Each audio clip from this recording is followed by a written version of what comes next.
Look, electricity rates are a huge part of the equation when we talk about manufacturing. Manufacturing is the lifeblood of this state. I've talked to a lot of businesses that have hesitation either staying here or being able to move here because of those rates. So whatever we do, we know we have to have a broad renewable energy portfolio, but we have to look at the cost of those rates as it pertains to the actual ratepayer, to that elderly family, to the low income family who traditionally has to pay a large portion of the costs on this.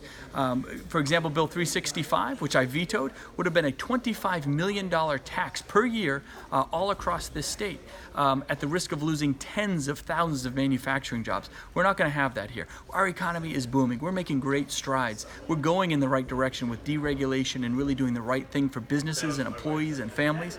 So we cannot take that regressive step backwards. And so that's why it's so great to have all these business leaders, folks from the legislature, the decision makers here, really working together in sync to make sure that whatever we do, we're putting the ratepayers first, New Hampshire families first, and making sure the New Hampshire advantage is as solid as ever. Tell us a little bit about the energy production companies that you're trying to attract to the state. So there's a couple different options out there, which is very interesting. You know, people talk a lot about bringing natural gas in, and I've always said there's an opportunity there, but we have to make sure it's done the New Hampshire way. We have to get stakeholder input. You can't just come in here like other companies have tried to do and drop a plan on us and hope for the best. You really need to work with our communities very directly, and I encourage them, anyone who's making proposals like that, to do so. We have new technologies that are potentially going to spring up here in the next few years. We're very hopeful. Smaller plants with new hydrogen-based technologies and things of that nature that can provide an opportunity, both from a business standpoint, but really allow New Hampshire to be, on the map as a national leader in terms of pushing the limit, seeing what's possible, and providing those economic opportunities for both businesses and families in our state. Can you tell us any more about the Groveton project? Hydrogen, you said? Yeah, it's a hydrogen-based energy project. I know they've been working with the PUC. They're not here yet, but we've been speaking with them. They've been up at the site. So I'd refer you kind of to those individuals, both on the energy side, some of the developers up there. It's great that it's a potential North Country project because it's a great example of manufacturing returning to the North Country, economic development returning to some of these towns that could really use a great stimulus. So being able to be open and accepting of what they want to do and work with them to find a solution can have huge positive impacts to hundreds, if not thousands, of families across this state. As far as diversity in the fuel mix, do you think the RPS is still important environmentally and to ensuring some of that diversity? You want a good, broad portfolio of renewable energy. We know that. That is vital to the state of New Hampshire. And right now we have a pretty good portfolio, and we can keep growing that.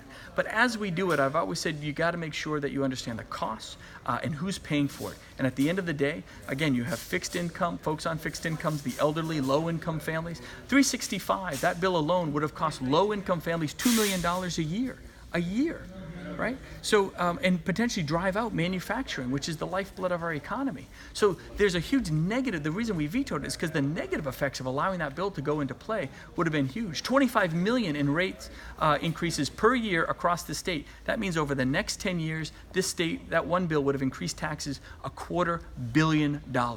That is not the New Hampshire way. That is not how we maintain the New Hampshire advantage. We have to understand the true impacts of allowing legislation like that to go forward. I won't do it. We're going to fight it all the way. We vetoed it, and I feel very confident that the Senate and the House will sustain that veto.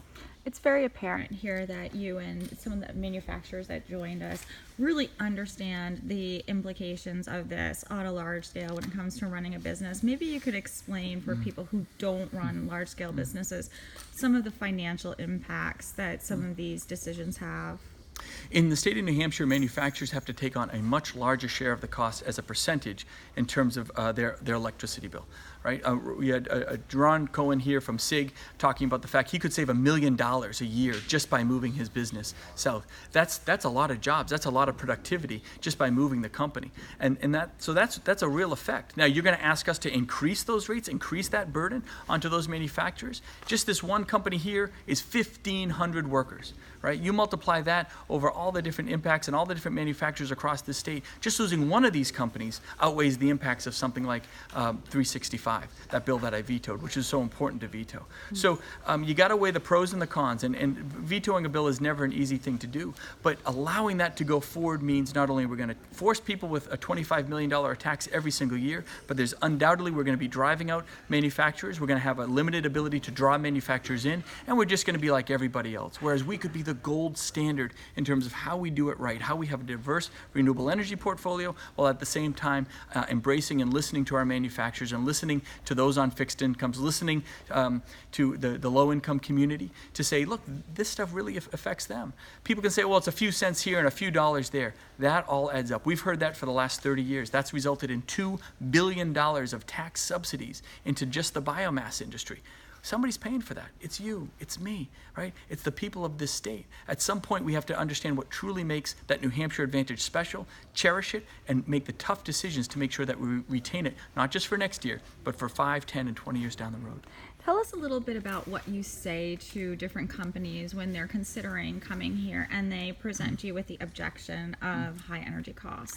So it's tough. It's tough. I can't promise we're going to lower rates next year, right? There's just no way to do that. But what we can do is talk about the actions that we've taken to ensure that rates won't increase in the long term, and that they'll be, over time, we'll actually be able to be more competitive on an electricity basis. And then you add in the value of regulatory reform, making things easier to work with the state government, getting the permits that they need so they can do business, and allowing government to get out of the way. It's a very new philosophy that we're having an approach with here in this state, but it's having huge results. The idea that they have connectivity to government, they have a connectivity to decision makers, that their voice is going to be heard, that they are true stakeholders in the process in crafting legislation and crafting the rules that are going to dictate how successful not just their business can be, but how successful they can be for their employees and those families that rely on those companies. So by having that connectivity, which you have here more than anywhere else in the country, is a huge piece of the puzzle in making that case and allowing them to feel confident moving forward in their 5, 10, and 20-year plans down the road. And then with the legislation we passed today, some of the other bills that we've passed recently,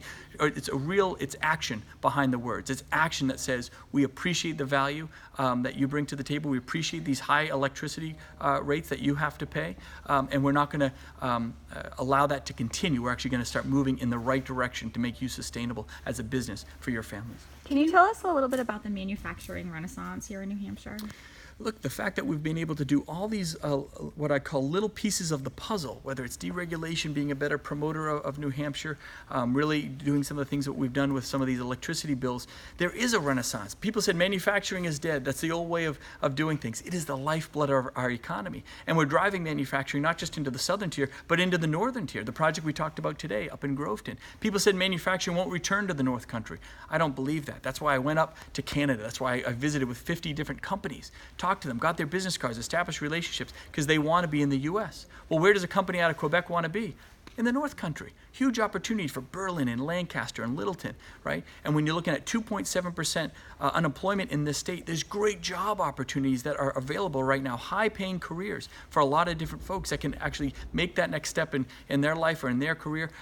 It's all about opportunity. The government is here to provide the opportunity, as many doors as possible for your business, your family, whatever it might be. What you do with that opportunity is up to you. That's the live free or die spirit. But that's exactly what we've had great success with here just in the last 18 months, and we're going to keep going. Can you explain again why you signed on the North Country topic, signed the one Burgess bill? So the Burgess Biomass Bill was very different than 365. That bill had real huge cost implications directly to the city of Berlin, both in terms of the property tax base, the water bills that would result from it. It wasn't just about a single company. It was about really the greater Berlin region. Berlin's on the verge of one of these little renaissances that we've seen. It's made some great investment, has great leadership up there.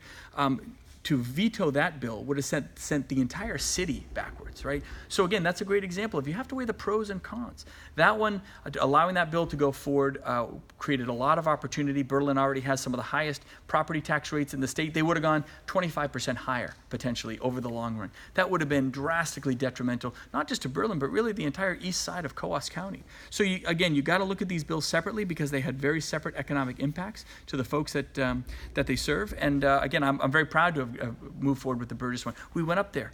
We sat with the folks in Berlin. We sat with the business owners, the families, the leadership of the town. We understood how the economic dynamics worked, and that allowed us to make the best decision for the state. You mind if we ask a couple non-energy questions? Whatever you like. Yeah. On the